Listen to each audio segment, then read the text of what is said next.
Hi, my name is John, and this is my wife Barbara, and I have recently retired from the United States Air Force Chaplain Corps, where I served as 20 years. But let me say a couple of things before I get to that. I was raised in a non-Christian home, not only non-Christian home, a home that was devoid of faith of any kind. And so I joined the Army in 1972, and when everyone else went to Vietnam, I went to Fairbanks, Alaska. And it just so happened that I had a friend who would take me to church because he had a truck and I didn't, and I had to go when he went. And I met this young lady up there, Barbara, and it was an assembly. Her father was an elder there, and they invited us over for dinner. When I say us, a small crew of Army gentlemen, and she kind of absented herself as soon as possible, it seemed to me. They were much too old. Much too old.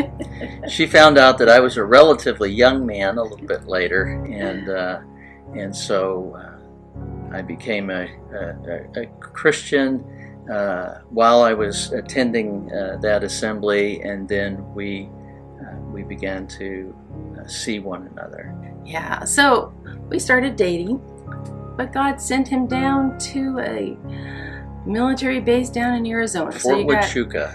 Arizona and Alaska. So for 2 years, dated basically by mail. Every day this man faithfully sent me a letter and would call me every Friday night.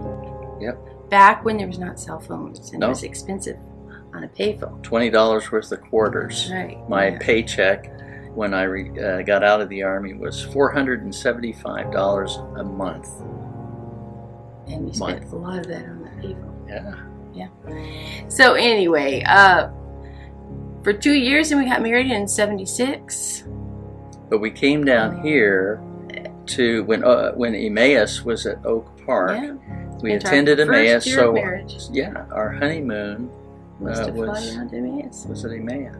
Yeah. So we spent our first year of marriage in Emmaus, in cold Chicago. Then we spent a number of years getting the appropriate education, because I had gotten out of the Army in order to become a chaplain. And I realized only too late that you had to have a high school diploma in order to do that. And then you had to go to college, and then you had to go to seminary, and then you had to get some experience. So, well, that took about 11 years. In the meantime, we spent about 5 years up in Alaska. We spent 5 years in Jordan, in the Middle East, and we had forgotten about the chaplaincy altogether. And then Barb brought a letter back with her when she was visiting. They were opening up the chaplain corps to best qualified. Yeah, before it was on a like a quota system, but they moved it to best qualified. So what happened then was we went back to the States, came in the Air Force, and spent about 20 years in the Air Force. Just retired last year, in just a couple of weeks last year. And a couple of things I think that are critical about the Chaplain Corps and what chaplains are able to do is we're able to be with people in some of the darkest moments of their lives. That happens in the hospital. It also happens in deployment situations. If you, as a spouse, are thinking your husband might join the Chaplain Corps, it's a wonderful place to be. And the opportunities we had, our children definitely just had the last 2 years of their high school with us when we were in the military because of the way God did our lives. But the opportunities we see, or we had ourselves going around the country, going around internationally, were just very beneficial. So don't worry about your children. You're going to have a great time being in the Chaplain Corps, because you'll support each other and you can be a part of his ministry as much as you want to be. But he'll definitely need your support. But it's not something to be afraid of, and you can always give me a call if you want and see what it was like for me.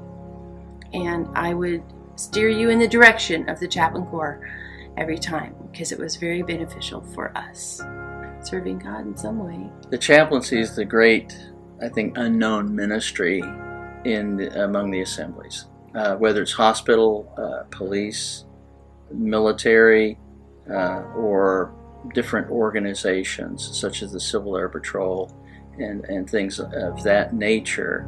It is something that we've been involved with for over 60 years, but it's something that very few people know about. It's a tremendous memory that assembly folk are best qualified for, because anyone who names the name of Christ we can fellowship with, and we love them, they'll love us. Anyone who does not name the name of Christ, well, then that's someone that we want to get to know and introduce Christ to them. So it's a tremendous field. Retired last year about this time, and now we're commended to work in an assembly in Sugar Land, Texas. And so we're back to our roots, teaching the Bible, growing people in Christ, discipling, mentoring, and looking forward to what God has next on the horizon. Just yesterday I asked my husband here, what do you miss, or do you miss anything in the being a chaplain in the military? What do you miss? Do you miss anything? What is it that you miss most? Well, I told her I didn't miss much.